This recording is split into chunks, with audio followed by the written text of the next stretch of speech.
کیا کبھی ایک خواب انسان کو اتنا بے چین کر سکتا ہے کہ وہ آدھی رات کو سب کچھ چھوڑ کر صرف ایک شخص کی خیریت جاننے نکل پڑے؟ آج کی قسط میں محبت، بے چینی اور ایک ایسا لمحہ جو سب کچھ بدل دے گا۔ رات کا سناٹا، ہر طرف خاموشی چھائی ہوئی ہے۔ اچانک زریاب گھبرا کر نیند سے جاگتی ہے۔ اس کے ماتھے پر پسینہ اور چہرے پر خوف نظر آ رہا ہے۔ وہ فوراً اپنا فون اٹھاتی ہے اور اپنے منگیتر ضامن کو کال کرتی ہے، مگر کال کا جواب نہیں ملتا۔ دادی دیکھتی ہے، کیا ہوا بیٹا، اتنی پریشان کیوں ہو؟ زریاب گھبرائی ہوئی آواز میں کہتی ہے، دادی میں نے ضامن کے بارے میں بہت برا خواب دیکھا ہے، میرا دل بہت گھبرا رہا ہے، مجھے ابھی اس کی خیریت معلوم کرنی ہے۔ زریاب جلدی سے گاڑی کی چابی اٹھاتی اور گھر سے باہر نکل جاتی ہے۔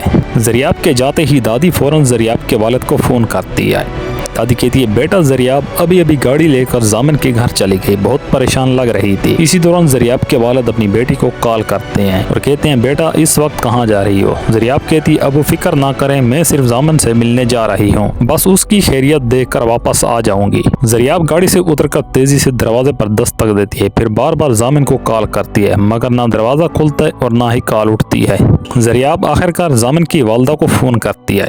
زریاب کہتی ہے، آنٹی پلیز جلدی دروازہ کھول دیں، میں باہر کھڑی ہوں۔ چند لمحے بعد دروازہ کھلتا ہے۔ زریاب بغیر وقت ضائع کیے سیدھا ضامن کے کمرے کی طرف دوڑتی ہے۔ کمرے میں داخل ہوتے ہی زریاب دیکھتی ہے کہ ضامن آرام سے بیٹھا موبائل گیم کھیل رہا ہے۔ زریاب کی آنکھوں میں آنسو آ جاتے ہیں، وہ دوڑ کر ضامن کو گلے لگا لیتی ہے۔ ضامن مسکراتے ہوئے، ارے کیا ہوا، تم اتنی پریشان کیوں ہو؟ زریاب نے کہا کہ میں نے تمہارے بارے میں بہت برا خواب دیکھا تھا، مجھے لگا کہ کہیں تمہیں کچھ ہو نہ گیا ہو۔ ضامن نرمی سے اس کی آنسو صاف کرتا ہے۔ ضامن کہتا ہے، دیکھو میں بالکل ٹھیک ہوں۔ زریاب محبت سے کہتی ہے، میں تمہارے بغیر نہیں رہ سکتا۔ ضامن ہنستے ہوئے کہتا ہے کہ میں نے کب کہا کہ تم رہ سکتی ہو؟ دونوں ہنس پڑتے ہیں اور ماحول خوشگوار ہو جاتا ہے۔ کچھ دیر بعد زریاب واپس اپنے گھر پہنچتی ہے۔ امی اور ابو ڈرائنگ روم میں اس کا انتظار کر رہے ہوتے ہیں۔ زریاب کی امی نے زریاب کو کہا کہ ہمیں تم سے ایک ضروری بات کرنی ہے۔ زریاب مسکراتے ہوئے کہتی ہے، امی ابھی مجھے بہت بھوک لگی ہے، پہلے کچھ کھا لوں پھر آرام سے بات کریں گے۔ امی اور ابو ایک دوسرے کو معنی خیز نظروں سے دیکھتے رہ گئے۔ کھانا کھانے کے بعد زریاب اپنی دادی کے کمرے میں آتی ہے۔ دادی مسکرا کر کہتی کہ تم پھر مل آئی ہو اپنے شہزادے سے؟ زریاب شرماتے ہوئے کہتی، جی دادی وہ بالکل ٹھیک تھا۔